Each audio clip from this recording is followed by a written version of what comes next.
I think there are things that have been done that have helped in this situation, and I think that needs to be recognized.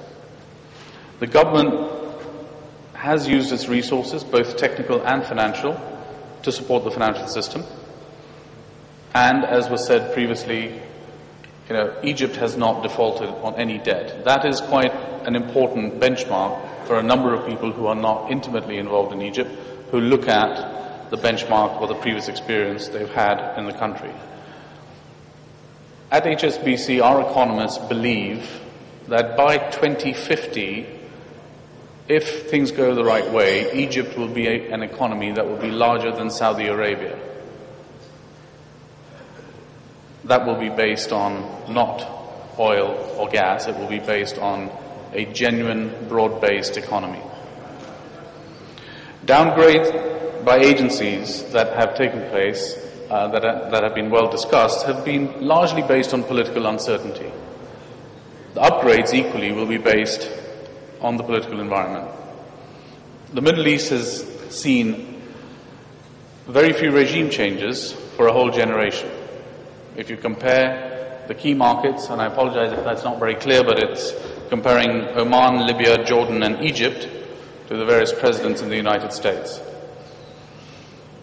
But suddenly, there's been an unprecedented demand for change. The countries in red is where there is change, demand for change or potential change. There's very little that's black in this map. The change is uneven.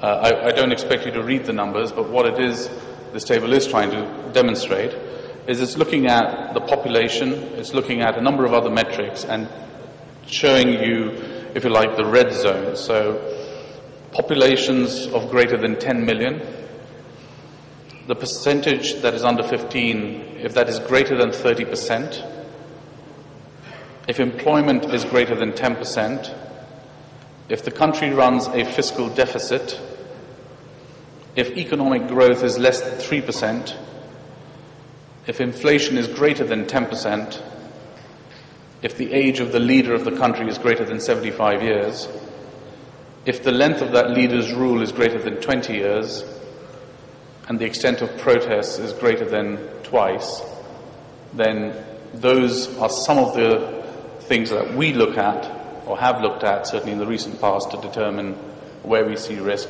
where we see potential for challenges, if you like. Egypt, just by way of reference, on 5 out of those 10 metrics does not, if you like, meet that criteria, or does meet the criteria, depending on which way you look at it. The underlying pressures are not going to diminish. The population in the region has grown very, very fast. The growth of that population is largely the youth. In Egypt, for example, that percentage is in the 30 to 35% range between now and 2015. Between the year 2000 and 2015. That's a very significant young population that needs to be occupied, educated, and engaged into the economy and the political fabric of the country. That is very similar in large part of the region. Those that have been hard hit by the unrest, such as Egypt, are likely to suffer, stating the obvious, but I think what this is showing is that our expectations from an economist's point of view before the revolution and after the revolution shows that the economic growth impact is significant, certainly for the year 2011 and 2012.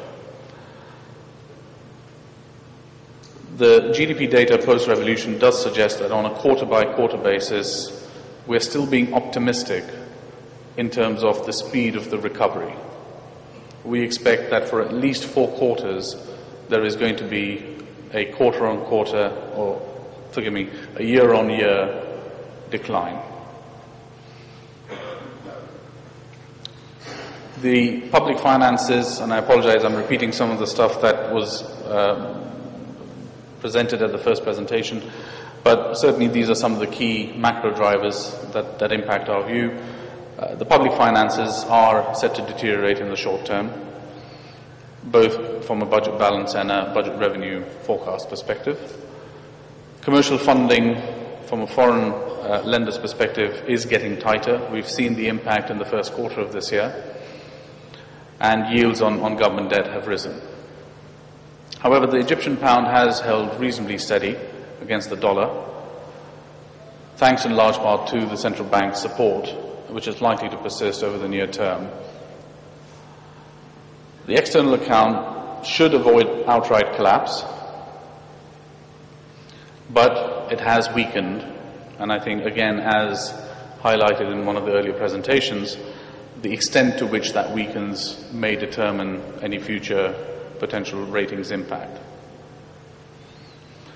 I think the most important message that I think all of us are saying is that the Egyptian longer-term risk outlook depends on the politics. It's not the economy, it's not necessarily the way the banking system is, it's not what private enterprise is trying to do. Politics is going to play a large part in building confidence, in bringing ratings back to a more reasonable level, and I think in terms of encouraging the future growth potential that the country has.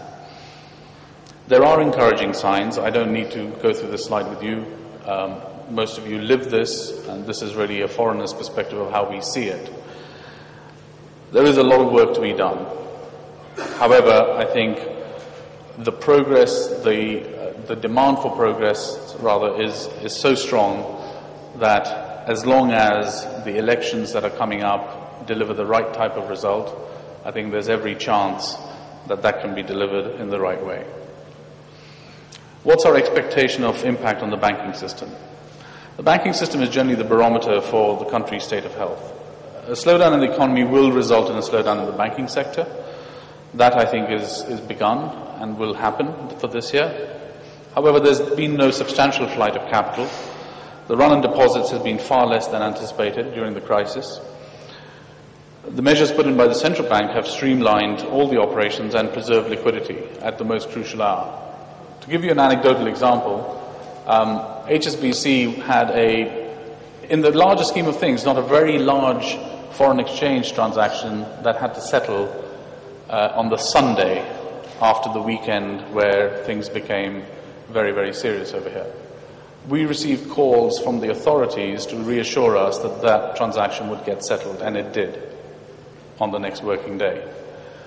I have to commend the central bank in the way they conducted the business behind the scenes, even whilst the market was ostensibly closed. And it's things like that that really does build a lot of confidence and test the system during stress. We haven't seen a drastic volatility in the Egyptian pound. We have seen certainly interest rate on customer deposits not having moved a great deal, even though the interbank rates have moved somewhat. And the stock market reaction has certainly been a lot better than was feared for the few weeks that it was shut. Majority of the foreign banks that I have spoken to certainly expect their results out of Egypt to be worse than last year, but are hoping that it will be not significantly worse to, if you like, change the way that they're looking at the country. For us, the support to the Egyptian banking clients that we have has certainly not wavered. We've conducted, as you can imagine, stress tests of our client base and of the banking system internally.